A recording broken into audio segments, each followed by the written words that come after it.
vous êtes favorable au retour de Karim Wade, favorable à ce que Khalifa Sall retrouve ses droits politiques et civiques, par exemple?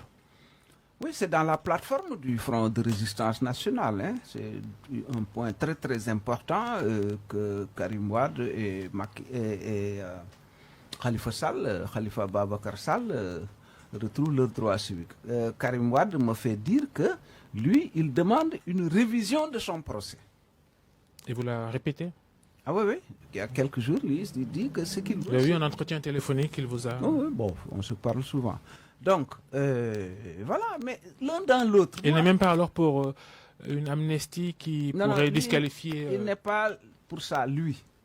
Pour son cas personnel, il n'est pas pour l'amnistie, il est pour la réouverture de son procès. Bien.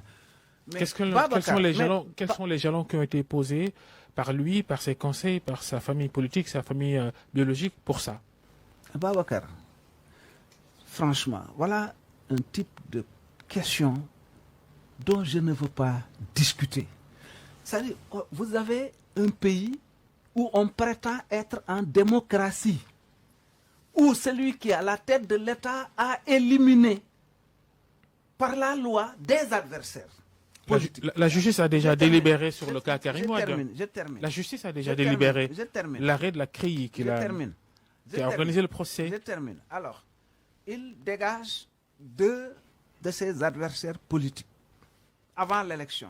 À l'approche de l'élection, il dégage plus de 20 candidats à la présidentielle. Et il choisit ses candidats.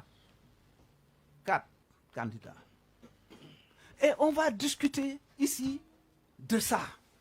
Oui, la loi, l'article, la CREI, qui est une juridiction d'exception. J'ai été condamné, moi, 8 mois de prison par une juridiction d'exception, la Cour de sûreté de l'État, pour avoir écrit un article dans un journal clandestin.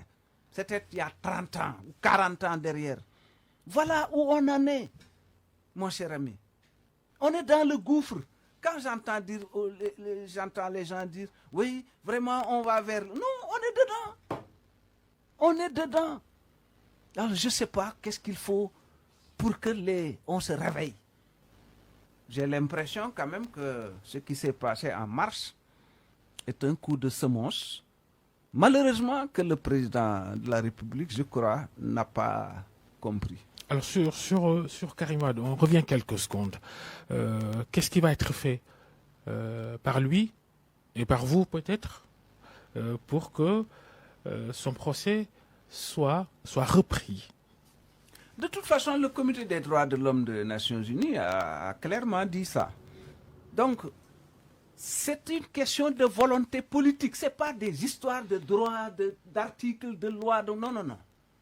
Volonté politique, c'est-à-dire il faut en discuter avec l'exécutif. Si le président de la République il faut en discuter avec l'exécutif. Soit réglé, oui. Ce problème sera réglé. Comment il doit faire Macky Sall alors? Il faut lui poser la question. Vous l'évoquez, dites-nous. Il faut lui poser la question. C'est-à-dire que... Vous êtes pour des négociations? J'ai le sentiment qu'on est très, très, très loin des exigences du moment. C'est-à-dire que nous sommes en train de discuter de vétilles, alors que nos pays sont dans un très grave danger. La guerre est à nos portes au Mali. Vous faites des questions démocratiques aussi, votre cheval de bataille. Niger.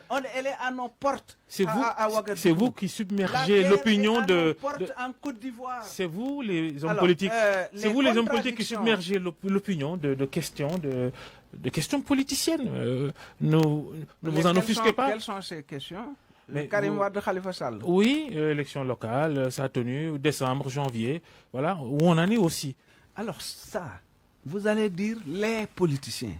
Non, mon cher ami. Mais quand Wade était là, c'est problématique. Vous avez raison de dire qu'on s'occupe de détails parce que l'opposition dit on tient l'élection en décembre 2021, le pouvoir dit non, au plus tard janvier 2022 et on se chamaille pour ça, pour un délai d'1 mois. Alors, c'est la responsabilité de qui ça? Je suis en train, Babacar, vraiment de vous parler des menaces qui pèsent sur nos pays là. Et nous sommes là en train de parler de détails. Oui, c'est la faute des hommes politiques. Fondamentalement du président de la République.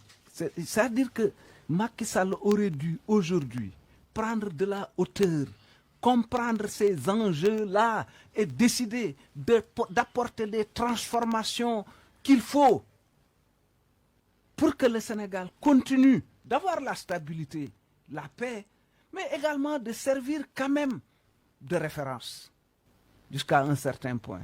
Malheureusement, je crois qu'on ne le comprend pas. Le terrorisme, justement, la menace terroriste, on y est.